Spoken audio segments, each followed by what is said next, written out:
за нас поприфатливо би било да е надпартиска личност, но не сакаме да исклучиме во овој момент.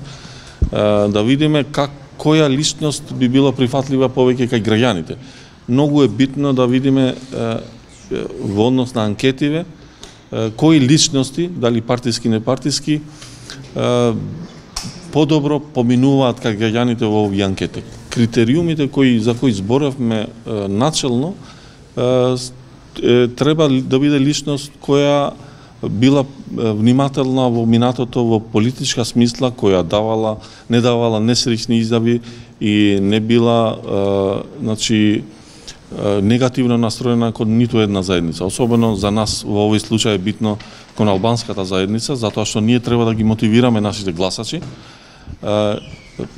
Човек представителен со добра кариера, со добар бекграунд, со добро CV, кој би бил би не представил како држава добро надвор, но кој би ги сплотувал и сите граѓани внатре во државата. Тоа е од прилика.